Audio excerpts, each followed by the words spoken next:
It turns out people are really bad at waiting. Case in point, if you're to drive through my neighborhood, you could count, I don't know, a dozen or so houses that already have their Christmas lights up, inside and out. I think there was a time when we would at least pretend and we'd only decorate the inside of the house until after Thanksgiving, but no, nobody cares anymore. The pretense is gone. Outside of the house, already decorated, day after Halloween, about a dozen or so, and the numbers are growing. I am one of those numbers. We gave up. We're done pretending. We love Christmas. If you ask Faith, I missed my true calling, and I should have been Santa Claus. And we gave up. So this year we've already started decorating for Christmas because we're really bad at waiting and because we're just really excited for Christmas. And if that's a problem for you, then you're not going to like this passage from Hebrews. That's the spirit of this passage from Hebrews. It's people who are eagerly waiting, not stalling, not hoping that they will die before Christ returns, but people who are eagerly waiting for Jesus to come back with that same eagerness that causes people to put up their Christmas decorations before Thanksgiving. This reading from Hebrews 9 invites us into this profound mystery and hope that Christ is coming back to finish what was started. Some of the language that's been used over time to express what's happening in Hebrews 9 is language like final atonement. Not that Jesus has done more than one thing, but that the work that was started on the cross expects a part two, a return, to finish what was started. So you'll notice in Hebrews that he does something strange with his language here that we normally don't do in our vocabulary at church. He talks about the return of Christ as the point of salvation. We tend to put the point of salvation in water or X marks the spot, but not forward. But for the Hebrew writer, that's the fulfillment, the culmination of what was begun. In this passage, the writer of Hebrews emphasizes that Jesus, unlike the high priest of old, you should have this part memorized by now after the last 3 weeks, even though he has entered heaven itself to appear on our behalf in God's presence, and through his single, all-sufficient sacrifice, he has done what no earthly priest could ever have achieved, this complete, once-for-all forgiveness of sins. But that was not the end of the story. It was just the beginning of the story. And I think that's the paradigm shift you have to get on board with before we read the passage. The cross was not the end of something, it was the beginning of something. The end of that something is firmly set in the return of Christ. So as we hear these words and we join those who are eagerly awaiting him, we're invited to rest in that sufficiency of Christ's sacrifice on the cross, while we also live with a hopeful anticipation of his promised return. The word of the Lord from Hebrews chapter 9, verses 24 through 28. For Christ did not enter a sanctuary made by human hands, a mere copy of the true one, but he entered into heaven itself, now to appear in the presence of God on our behalf. Nor was it to offer himself again and again as the high priest enters the holy place year after year with blood that is not his own. For then he would have had to suffer again and again since the foundation of the world. Interruption footnote. This verse is the problem with the song, Can He Still Feel the Nails? Just for whatever that's worth. It'll help you one day with Jeopardy. But as it is, he appeared once for all at the end of the ages to remove sin by the sacrifice of himself. And just as it is appointed for mortals to die once, and after that the judgment, so Christ, having been offered once to bear the sins of many, will appear a second time, not to deal with sin, but to save those who are eagerly waiting for him. Do you see how he built that tension? But the moment of salvation really is reserved for that return of Christ, which, if we're all honest, flies in the face of most of the hymns we grew up singing. When we think about the day of judgment, the Hebrew writer doesn't understand that. That's not what it is. This is a day of salvation. This is not to deal with sin when Christ returns. It's just to bring it all home. Totally different way of looking at the world, isn't it? You'd almost have to be crazy enough to put up your Christmas lights before Thanksgiving to be able to understand that this paradigm of Jesus returning as the fulfillment of salvation is not about the judgment of sin, but about fulfilling the promises. Christ, having dealt with sin, will return again, not to judge the quick and the dead, but to bring salvation to those who wait for him eagerly. But this experience of waiting is complicated. For the early church, believers anticipated that Christ's return might be within their lifetimes, would probably be within their lifetimes. The promise of his imminent return shaped their faith. It urged them to live in readiness, looking forward to this day of ultimate redemption. So they sold their houses, they settled their affairs, they had the estate sale. They chose not to have children because he was coming back. And as time passed, waiting grew more challenging. The delay caused doubt, questions, struggles within the community. Would Christ come back?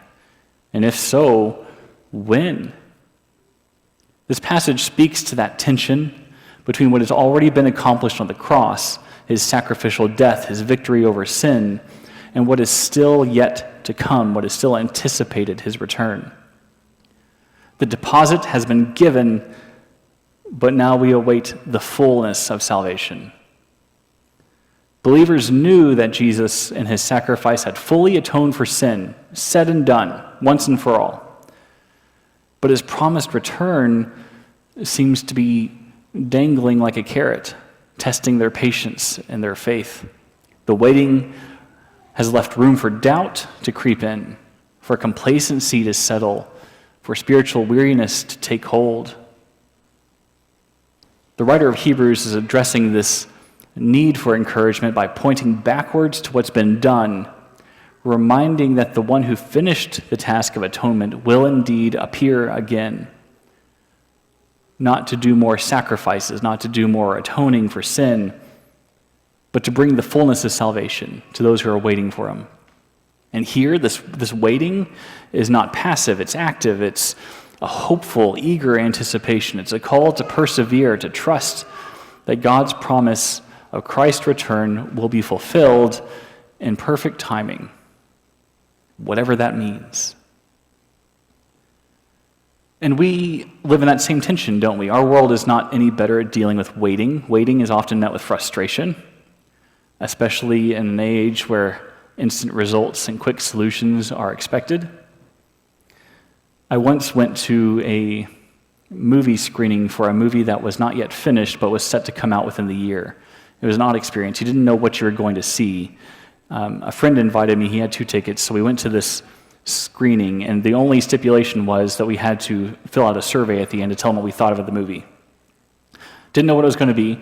Turned out to be one of the Terminator movies, and it wasn't even finished. The CGI wasn't done, but most of the bits and pieces were there, and we had to give our feedback. But the best part of the movie, for me, not for anybody else, but for me, the best part of the movie was you had to get there 45 minutes early because they had a legal spiel they had to read to you and a non-disclosure act that you had to sign at the end of it, which meant that you had to get there 45 minutes before they started the movie. Like, be in your seat in the theater 45 minutes before it started. And you were not allowed to have your cell phone. We had 45 minutes of non-cell phone activities to sit there together in a room full of strangers, and over time you could just see people start to lose their minds because they didn't know how to wait. They didn't know what to do. They just started to spiral out of control and into fidgetiness. They needed a fix. They needed a hit from their cell phone. They needed something. People kept checking their pockets, trying to find it, and they didn't know what to do. Some bought more concessions than they wanted. They just kept coming back and going, trying to fidget with something. But for the most part, it was just an exercise in waiting, and everyone failed miserably. We are not good at waiting. We will do anything to fill the time of waiting with any sort of distraction. The challenge of waiting for something that is unseen can strain everything, especially our faith, particularly as people face personal and societal challenges that cry out for God's intervention. We're just not good at it. For many, this waiting is marked by questions. When will justice come? How long must we endure? Life's troubles, the pain, the injustice, the uncertainty. Oh, the uncertainty. That's the worst part of it, isn't it? Can make waiting for his return feel like a passive exercise, disconnected from all of our present realities. An insufficient band-aid for a problem that's too big. As people endure these struggles, the temptation to doubt or to become complacent just grows stronger and stronger. And some may question if this promise is real or if it will ever be fulfilled. Even today, some of the brightest and best well-trained theologians with big, caring hearts have decided to abandon hope and say that the return was never actually going to happen and he's never coming back. So move on. Because doubt, complacency, waiting just makes us too miserable. We forget how to function. The expectation of Christ and his return is meant to give hope and purpose, but it's also a source of tension, isn't it? The world around us often pulls our attention to immediate solutions. While you wait, here's a cell phone. While you wait, here's some popcorn. While you wait, fill your time with X. Urging us to rely on temporary fixes rather than God's eternal promises. Living in this anticipation challenges us to focus on what's lasting. What can last longer than the charge on your battery on your cell phone? Even when tangible answers feel so far away. And in this struggle, the call to remain steadfast in faith, to trust in God's timing rather than our own, becomes essential, but deeply challenging for a world that resists waiting at all cost. We are so bad at waiting, we even are really good at calling elections before all the votes are in. We're really bad at this, and we're only getting worse. And despite those challenges of waiting, Hebrews 9 reassures believers that their hope is still not in vain. The passage highlights the certainty, the completeness of Christ's work. He has entered heaven itself on our behalf, offering his own life as the ultimate atonement for sin. Unlike those repeated sacrifices under the old covenant, Christ and his sacrifice was once for all. His work was not a temporary fix, it was a permanent solution that does fully reconcile us to God, eliminating the need for ongoing offerings and sacrifices. That finished work should give us confidence, anchoring our faith as we await his return, because if he went to such great lengths to start this project, don't you think he's going to show up and finish it, to bring it into its fullness? The writer of Hebrews emphasizes that the second coming of Christ, his appearance, will not be for the purpose of dealing with sin again. That part is already said and done.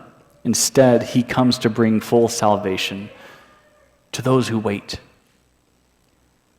It's a promise that provides a foundation of hope and reassurance.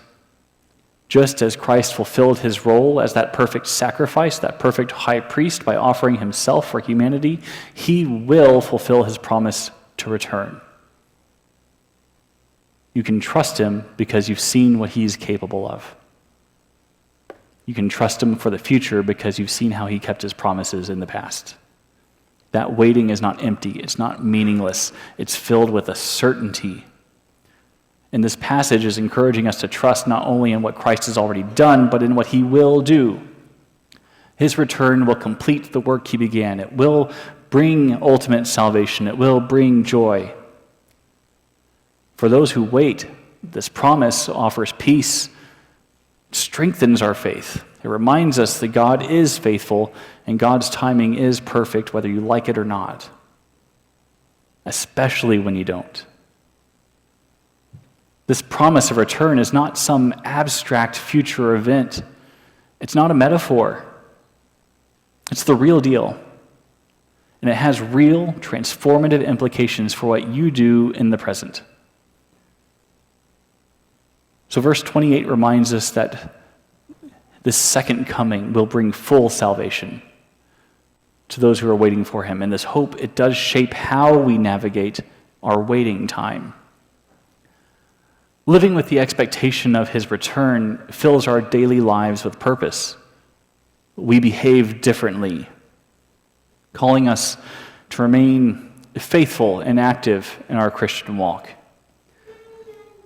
If you can think back to the days when you were younger and you still lived at home with your parents, there was a big difference if you were home alone between what you did for the first hour your parents were gone and the 5 minutes before they returned.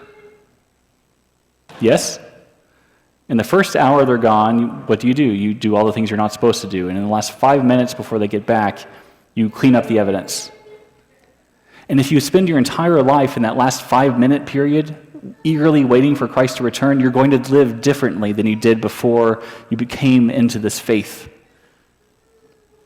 You're going to be ready. You're going to be excited. You're going to be, instead of being nervous about what you might get caught doing, now you get to be excited for what's coming, because when he comes back, he's coming with full salvation. Living with this expectation of his return fills our lives with that purpose. And his return should give us a unique perspective on suffering, on injustice, on uncertainty. Rather than despairing or growing disillusioned by the brokenness around us, we are encouraged to live as a people of hope. The promise of Christ's return calls us to persevere through our hardship, trusting that God's kingdom will ultimately be established. It will be fulfilled in fullness, bringing an end to all sorrow, to all sin, to all suffering. It's a hope that calls us to act with compassion, with love, with justice. Because as we reflect on God's character in our world, and we see the desperate need for his presence, we become that presence. While the world waits for the return of Christ, the church, the body of Christ, is that taste of what is to come. It provides hope to those who wait. Because as we live in that anticipation of his return, we keep our eyes focused on what is eternal. We resist distractions of temporary pleasures or fleeting concerns. Because if we are focused on the return of Christ, no matter what you think is destroying the world today, just isn't.